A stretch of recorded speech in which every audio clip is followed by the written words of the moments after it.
Então vamos lá, vamos para a nossa Lei 13.964, de 24 de dezembro de 2019, a Lei Anticrime, parte 2. Nós falamos que nós íamos falar sobre a coleta de vestígios. Na aula passada nós paramos exatamente aqui, que é o artigo 158C do Código Penal. Diz o seguinte: a coleta dos vestígios deverá ser realizada preferencialmente por perito oficial, que dará o encaminhamento necessário para a central de custódia, mesmo quando for necessária a realização de exames complementares. Bom, um dos grandes problemas hoje que nós temos para provar a materialidade do delito é justamente o exame de corpo de delito. E esse exame de corpo de delito, ele tem sucesso quando essa coleta dos vestígios é feita de forma correta. Muito se especula se há necessidade de 2 peritos oficiais para a confecção do laudo. Já foi dado o entendimento pelo STJ e pelo Supremo de que um perito só é necessário para assinar o laudo, ainda mais em circunstâncias em que, em comarcas do interior, não existe perito oficial e o médico normalmente é quem, às vezes, o próprio enfermeiro atesta. No caso, por exemplo, de outros crimes, como na violência doméstica, é considerado o próprio atestado, o boletim médico, como prova da materialidade. Mas o que está se falando aqui é que o encaminhamento necessário à central de custódia significa que, na hora em que o acusado for apresentado nessa central de custódia, eu tenho que ter, pelo menos, essa requisição dessa perícia ou mesmo um atestado provisório, sem prejuízo das outras perícias que forem necessárias para a prova da materialidade delitiva. O acondicionamento do vestígio. Hoje, esse acondicionamento é feito de forma, em alguns municípios, em alguns estados, de forma não organizada.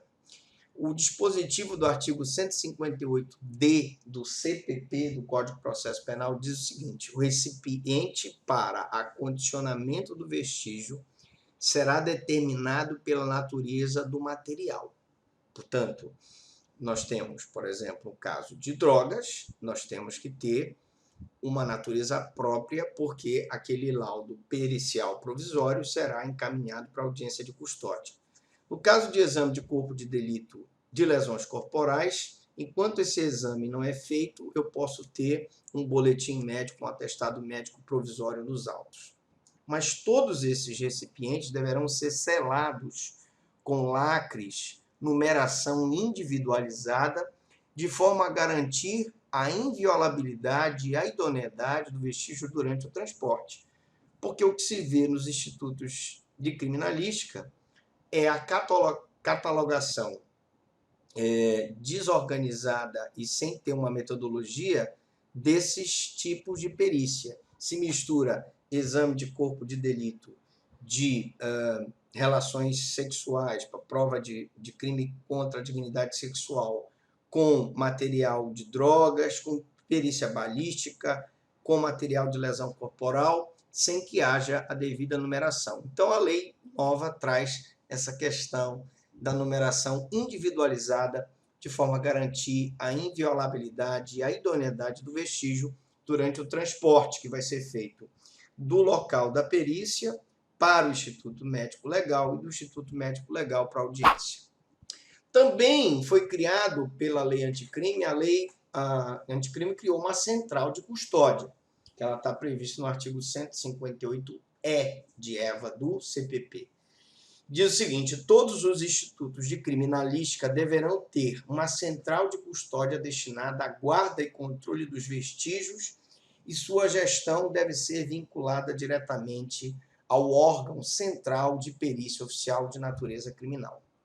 Então, esses vestígios devem ser catalogados, guardados, digitalizados, para que, na medida do possível, isso possa estar disponível para as audiências, que vão decidir na custódia se o acusado será ou não preso em flagrante delito, será mantida ou não a prisão, e, posteriormente, esse exame provavelmente será a prova da materialidade do processo. Uma outra questão é a devolução do material periciado. Segundo o artigo 158-F de FACA do CPP, após a realização da perícia, o material deverá ser devolvido à central de custódia, devendo nela permanecer. Então, esse material da perícia, seja um vestígio de impressão digital, seja um cabelo, seja um tecido, ou seja um papel, deverá ser, então, custodiado nesse local apropriado. E caso a central de custódia não possua espaço ou condições de armazenar determinado material, como, por exemplo, eu tenho uma grande apreensão de drogas, deverá a autoridade policial ou judiciária determinar as condições de depósito do referido material em local diverso, um armazém, por exemplo, ou mediante requerimento do diretor do órgão de central de perícia oficial de natureza criminal. E aí nós temos, nós vamos ver mais tarde, que os materiais apreendidos também, quando não puderem ser armazenados, eles podem ser descartados através da inutilização, como no caso de DVDs piratas, ou produtos pirateados ou drogas que são posteriormente incinerados por requerimento do diretor do órgão de central de perícia oficial. Bom, agora nós vamos falar um pouquinho de medidas assecuratórias. As medidas assecuratórias previstas no artigo 282 do CPP, e aí nós estamos falando ainda das alterações da lei anticrime no CPP, elas prevêem medidas que visam garantir, assegurar a efetividade do processo.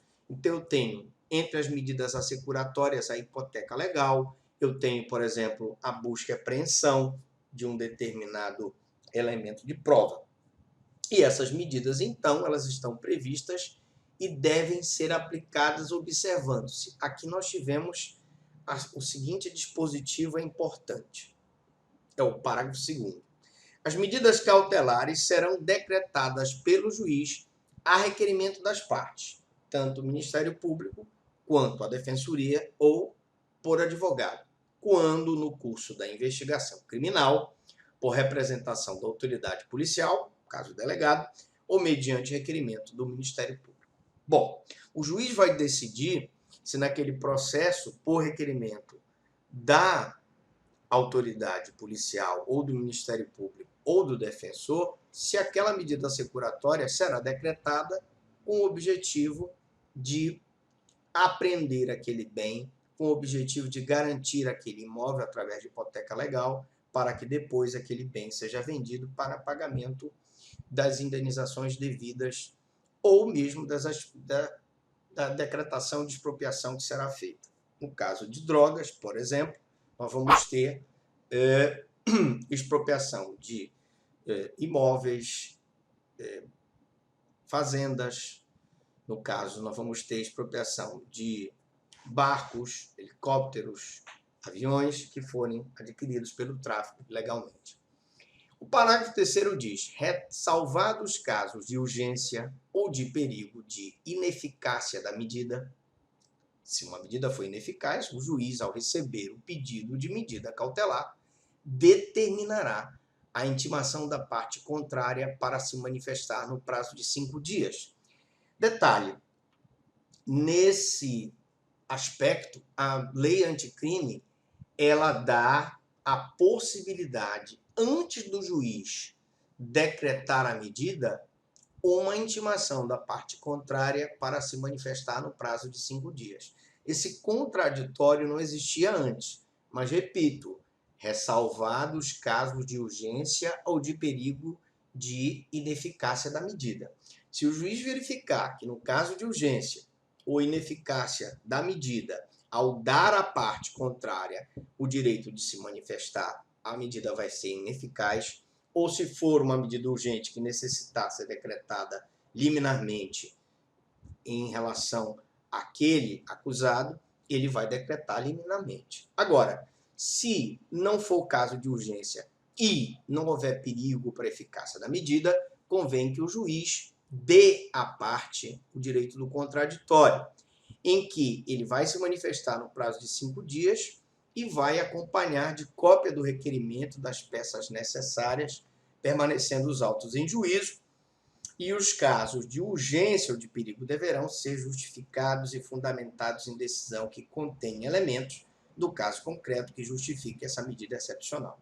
Então, se o juiz decretar a medida sem determinar a intimação da parte contrária, ele vai ter que justificar, fundamentando a sua decisão, que ele foi obrigado a decretar aquela medida assecuratória, porque se ele desse o contraditório, aquela medida, ela, por conta da urgência e por conta da sua ineficácia, ela seria prejudicada.